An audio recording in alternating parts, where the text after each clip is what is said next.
এই মোটিভেশনে যেখানে যেই পরিবেশে যেই দেশে যা কিছুকে আশ্রয় করলে পরে তার এই মতবাদ এবং তার এই নেটওয়ার্ককে বিস্তৃত করা সম্ভব, সে সেটাই করবে।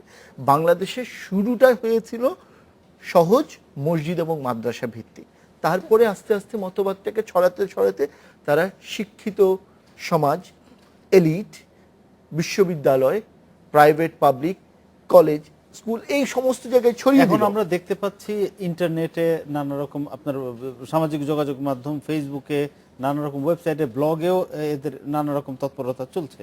এবং একটা কথা যেটা বলেছিলাম, আন্তর্জাতিক নেটওয়ার্ক গড়ে তুলছে তারা, সেটার পিছনেও কিন্তু আইসিটির একটা অন্যতম অবদান আছে। এই যে আধুনিক তথ্য যোগাযোগ প্রযুক্তি, এইটা মোকাবিলা করার জন্য আমাদের গোয়েন্দা সংস্থাগুলোর সক্ষমতা কতটা?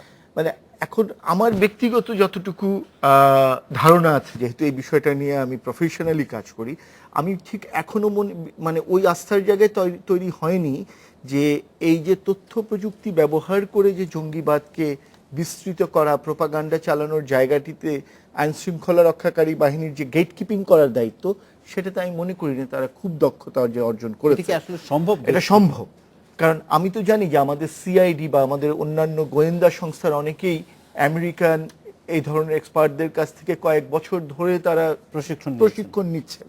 কিন্তু আমরা আশাবাদী যে এই প্রশিক্ষণে কাজ হবে, কিন্তু আমরা এখন পর্যন্ত এই প্রশিক্ষণের কোনো ফল দৃশ্যত দেখতে পাচ্ছি না যে যা তারা অ্যাপ্লাই করেছেন। একটা মামলা যেগুলো হয়েছে সেগুলোর সঙ্গে জঙ্গিবাদের কোনো সম্পর্ক আসলে ওইভাবে আমি জঙ্গিবাদকে চেক দেওয়ার মতো জায়গায় দেখছি না। আইসিটি যেটা দেখছি সেটা হচ্ছে যে প্রধানমন্ত্রীর প্রতি বা বঙ্গবন্ধুর প্রতি কটুবাক্য বা কোনো ব্যঙ্গাত্মক কিছু করার জন্য, কিন্তু সেটা তো হচ্ছে ভিন্ন, সেটা সরকার তার ডিরেক্ট হার্ট হয় সে করে। কিন্তু যেই জায়গাটায় সামগ্রিক জনগোষ্ঠীর নিরাপত্তার প্রশ্ন, কারণ আমরা সাংবাদিকরা অনেক সময় অনেক কিছু খুব সহজে বের করে আনছি যে সোশ্যাল মিডিয়াতে কিভাবে জঙ্গিবাদকে প্রোপাগান্ডা চালানো হচ্ছে বিস্তৃত, কিন্তু সেই জায়গাটিতে দৃশ্যমান গেট কিপিং বা পাহারার জায়গাটিতে আমি কিন্তু আইন শৃঙ্খলা রক্ষাকারী বাহিনীকে দেখি না।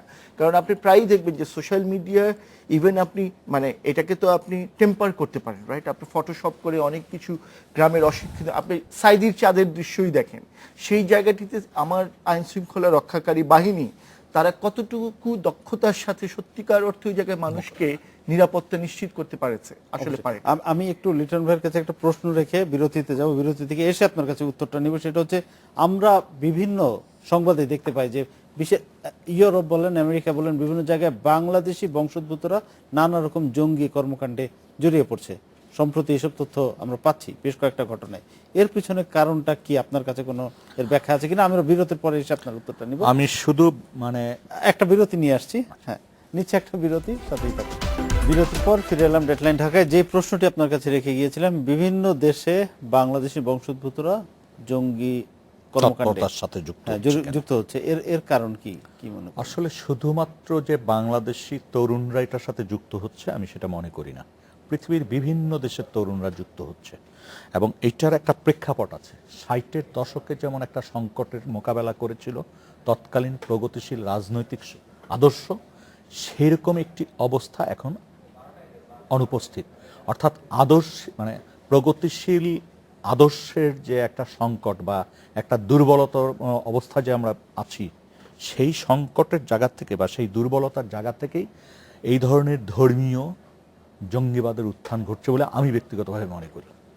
এবং আপনি যদি লক্ষ্য করে থাকবেন যে এক সময় যে কথাটি আমাদের ছিল যে মানুষ খেতে পারতো না, বাচ্চা কাচ্চারে ওই মাদ্রাসায় পাঠাচ্ছে এবং তারাই জঙ্গি হয়ে যাচ্ছে, বিষয়টা সেখানে নেই। এবং আপনি খেয়াল করবেন যে সে কোন দল কোন শ্রেণীর প্রতিনিধিত্ব করছে। যেমন হুজি বা জেএমবি যে লেভেলে যে কাজ করছে, আবার অন্য একটি অর্গানাইজেশন যেমন ধরেন এই যে বাংলা টিম, যেটা ওই যে আনসারুল্লাহ বাংলা টিম, তারা কিন্তু ভিন্ন আঙ্গিকে কাজ করছে। তারা দেখা যাচ্ছে প্রফেশনালসদের মধ্যে কাজ করতেছে, উচ্চশিক্ষিত লোকজনের ভিতর কাজ করতেছে, বিভিন্ন অবস্থা চলছে। আমি এক সেকেন্ড, হিজবুত তাহরীর এলিটদের মধ্যে কাজ করছে ইত্যাদি। ফলে আপনার সেই 20 বছর আগের যে চিন্তা বা 10 বছর আগেও যেভাবে আমরা প্রেক্ষাপট যেটা ছিল সেটা কিন্তু নেই, পরিবর্তন হয়ে গেছে। এবং সত্যিকার অর্থে প্রগতিশীল রাজনৈতিক চর্চার অভাবে এবং সাংস্কৃতিক যে একটা শূন্যতার মধ্যে আমরা যাচ্ছি, সংস্কৃতির যে শূন্যতা, সেইখান থেকে কিন্তু এই ধরনের বিষয়গুলি চলে আসতেছে এবং সেইটা উত্তরণ না ঘটিয়ে এই বিষয়কে আরো উন্নততর আদর্শ প্রচার করা ছাড়া এটির মোকাবেলা করা সম্ভব না। আর শুধুমাত্র আদর্শ মুখে বললে হবে না, আদর্শ বাস্তবায়ন নিজের জীবন দিয়ে করেই এটা তাহলে মোকাবেলা আপনি করতে বলছেন যে আমরা যদি আমাদের কর্মকাণ্ডে চিন্তা চেতনায় অসাম্প্রদায়িক বিষয়টা চেতনাটা আরো জোরদার নিয়ে করতে আসতে পারি, পারি। আগামী প্রজন্মের কাছে তুলে ধরতে পারি, তাহলেই এটাকে মোকাবেলা করা সম্ভব। কারণ আমরা এখন পর্যন্ত আদর্শের যে জায়গাটা দেখছি, এক সময় দেখেছি আদর্শ বলতে যা বিশ্বাস করতেন, যা করতেন, গরিব মানুষের পক্ষে যেটা ঠিক সেইটি নিজের জীবনে তার একটা প্রভাব থাকতো। কিন্তু আজকে সেই জায়গাটাই কিন্তু আদর্শ। আপনি কি রাজনৈতিক নেতাদের কথা বলছেন? মূল বিষয়টা তো হচ্ছে রাজনীতি, এটার বাইরে তো এই বিষয়টা না। মানুষকে হতাশা থেকে সেদিকে ঝুঁকছে। বেরিয়ে হতাশার জায়গা থেকে বের করে আনতে হলে একটা আদর্শিক রাজনীতি। মানে ভাই, আপনার কাছে আমি যেটা জানতে চাচ্ছি যে এরকম একটা অভিযোগ প্রায় শোনা যায় বা উত্থাপিত হয় যে রাজনৈতিক ফায়দা লোটার জন্য আমাদের রাজনৈতিক দলগুলো এই জঙ্গি ইস্যুটাকে তাদের সুবিধা মতো সামনে নিয়ে আসে, আবার কখনো কখনো চেপেও যায়, এরকম একটা অভিযোগও থাকে। না, এই অভিযোগটা আমি বলবো আংশিক সত্য, আংশিক অসত্য। আমি আংশিক সত্য কিভাবে বলবো, আমি আপনাকে বলি যে 90-এর দশকের শুরুতে যখন প্রকাশ্যে প্রথম বাংলাদেশের জঙ্গি সংগঠন হরকাতুল জিহাদ জন্ম নিল 92 সালে, তারপর থেকে গোটা দশক ধরে যখন তাদের উত্থান, বিভিন্ন পত্রপত্রিকায় কিন্তু এই যে আমাদের চট্টগ্রাম, পার্বত্য চট্টগ্রামে জঙ্গিদের ক্যাম্প, ট্রেনিং নিচ্ছে, অস্ত্র, অনেক রিপোর্ট ছাপা হলো। সমস্ত সরকার কিন্তু একটা ডিনায়াল মুডে চলে গেল। আমি অস্বীকার করি আমার দেশে এই সমস্যা নাই। এমনকি আপনি যখন এই যে বাংলা ভাইয়ের প্রকাশ্য উত্থান 2004 সালে আমরা রাজশাহী অঞ্চলে দেখলাম, বিএনপি জামাত গভর্নমেন্ট অস্বীকার করে ফেললো। আমি নিজে যখন বাংলা ভাইয়ের শায়েক রহমান, এই যে সালাউদ্দিন যে পালিয়ে গেল, তাদের ইন্টারভিউ করলাম মে মাস 2004-এ, সেটা ছাপা হওয়ার পরে অস্বীকার করলো পার্লামেন্টের বাইরে সরকার। এই যে ডিনায়াল, অস্বীকার করা, একটি সময় পর্যন্ত সরকারগুলো করেছে। যখন আপনি 5 সালে এসে সারা দেশে বোম ফাটায় দিল জেএমবি আবার, তখন কিন্তু আর অস্বীকার করার মতো কারো মুখ থাকলো না, তখন আর কোনো সুযোগ ছিল না। হ্যাঁ, তা এখন জিনিসটা হয়েছে কি, আপনি যে প্রসঙ্গটায় গেছেন, বাংলাদেশের প্রেক্ষাপটের এটা ডিলেমাটা হচ্ছে খুব দুঃখজনক। একটি বড় রাজনৈতিক অংশ বিএনপি জামাতের নেতৃত্বে তারা জঙ্গিবাদের পৃষ্ঠপোষক হিসাবে পরিচিত। অনেক জায়গায় তার প্রমাণ আছে বিভিন্ন দেশি এবং আন্তর্জাতিক বিভিন্ন ডকুমেন্টসে। আরেকটি বড় দল আওয়ামী লীগ এবং তার যে সমমনা, তারা জঙ্গিবাদের প্রকাশ্যে বিরোধী হিসাবে পরিচিত। এখন সমস্যা হচ্ছে যখন দেশে এরকম বড় রাজনীতির মধ্যে দুটো ধারা থাকে, তখন হচ্ছে জটিলতা। একটি পৃষ্ঠপোষকতা দিচ্ছে, একটি এটাকে দমন করতে চাচ্ছে।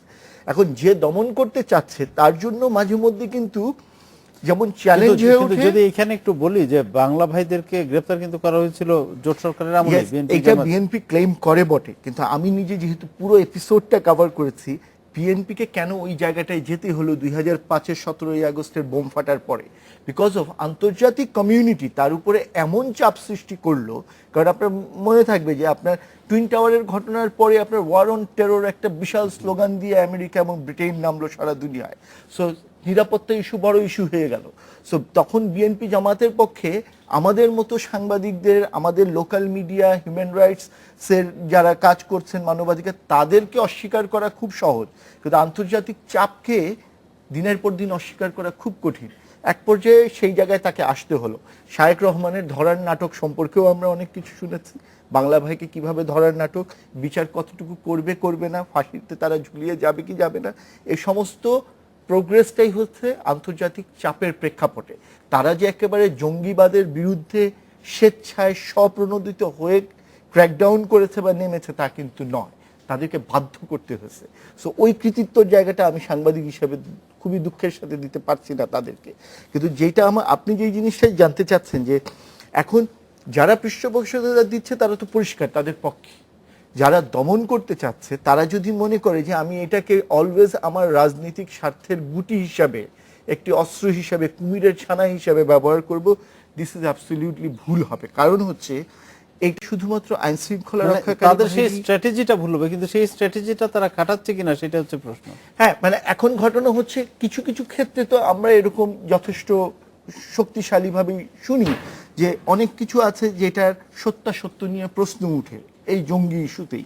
কিন্তু ঘটনা হচ্ছে জঙ্গি ইস্যুতে কেন প্রশ্ন উঠবে? আপনার আন্তরিকতা কখনো প্রশ্নবিদ্ধ হয়ে গেলে মানুষের বিশ্বাসযোগ্যতা হারাবে।